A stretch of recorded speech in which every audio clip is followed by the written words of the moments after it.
നിങ്ങളുടെ favourite shows ഇനി ഒരിക്കലും മിസ്സാവില്ല. ഇപ്പോൾ C5 കാണും നിങ്ങളുടെ ഫേവറേറ്റ് ഷോസ് തികച്ചും സൗജന്യമായി.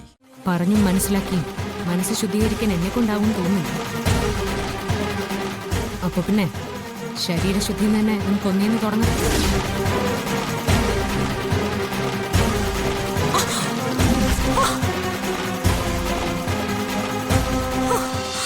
ഞാൻ പറഞ്ഞത് പ്രകാരം സച്ചേട്ടൻ തൽക്കാലത്തേക്ക് ട്രീറ്റ്മെന്റിനെ കുറിച്ച് ആലോചിക്കുന്നില്ല എന്ന് പറഞ്ഞത്.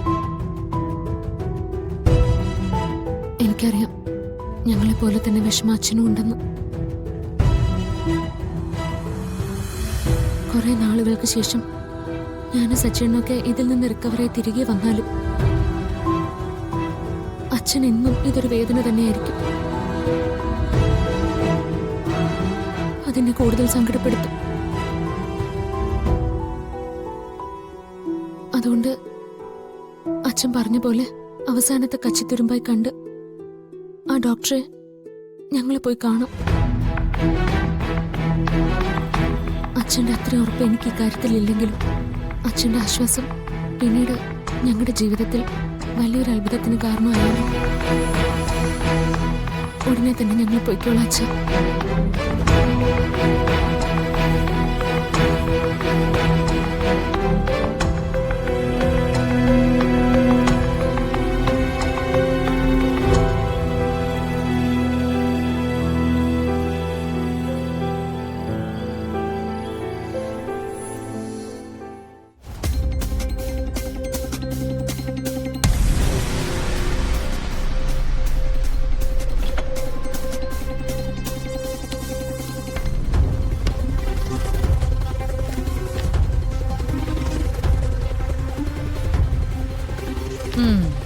ആഹാ, നല്ല തണുപ്പ്.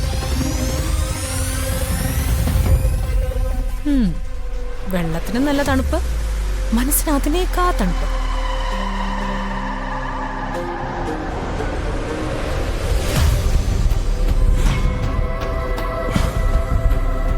അർച്ചനയ്ക്ക് കുറച്ച് വേണോ? മനസ്സിങ്ങനെ നീർന്ന ഈ സമയത്തെ തണുത്ത വെള്ളം നല്ലതാ.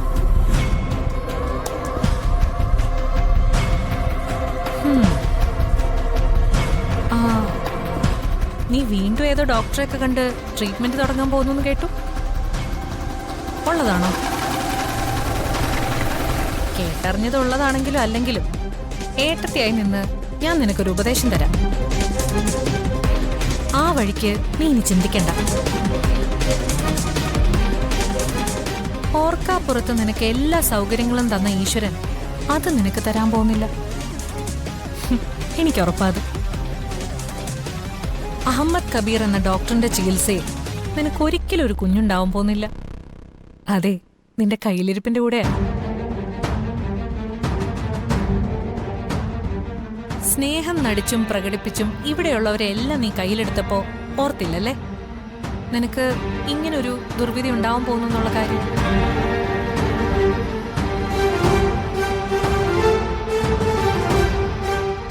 ഒന്ന് നിന്നേ. നീ എവിടെ പോകുന്നു?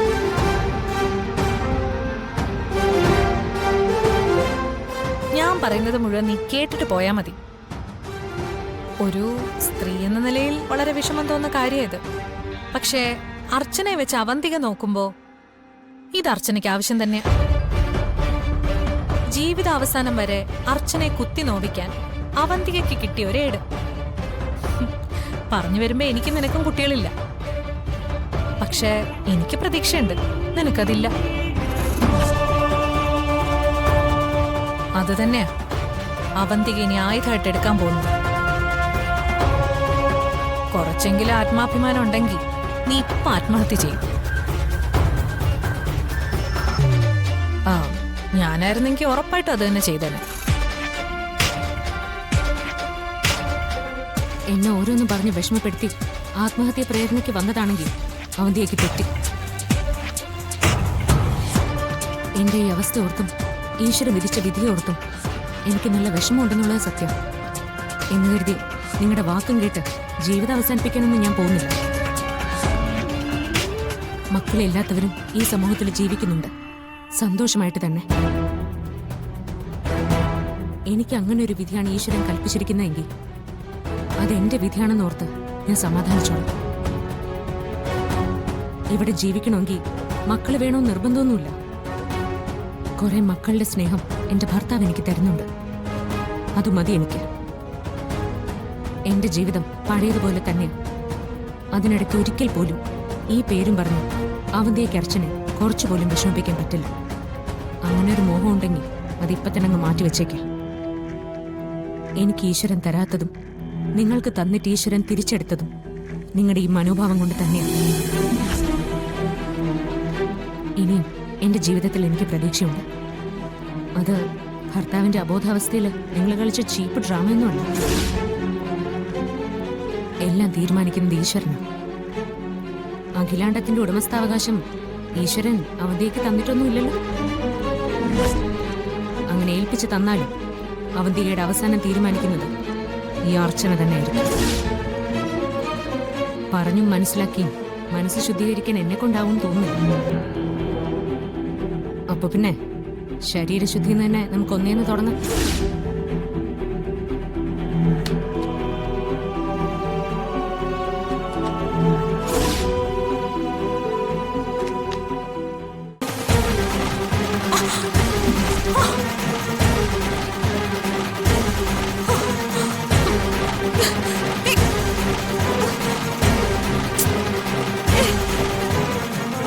കനലിങ്ങനെ മനസ്സിൽ കിടന്ന് എരിയല്ല.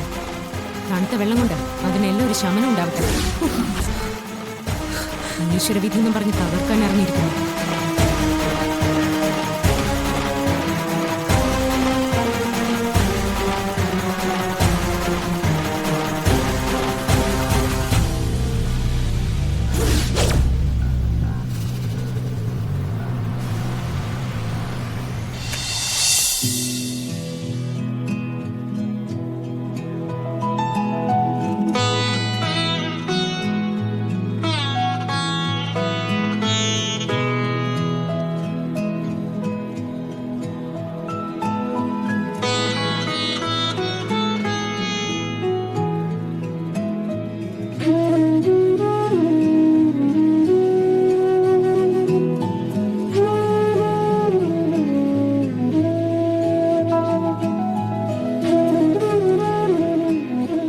ഒരാൾ എന്നോട് ഒരു ഡോക്ടറിന്റെ കാര്യം പറഞ്ഞിട്ടുണ്ട്.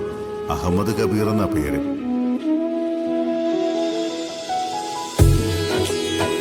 അച്ഛൻ പറഞ്ഞ ട്രീറ്റ്മെന്റ് കൊണ്ട് ഫലം ഉണ്ടാവോ?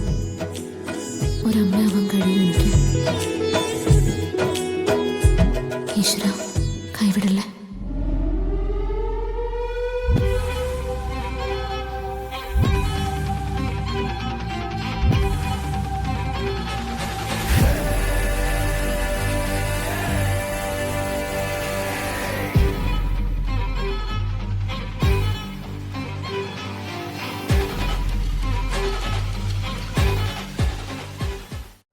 ഡൗൺലോഡ് ചെയ്യൂ C5 ആപ്പ്. കാണൂ എല്ലാ എപ്പിസോഡുകളും സൗജന്യമായി.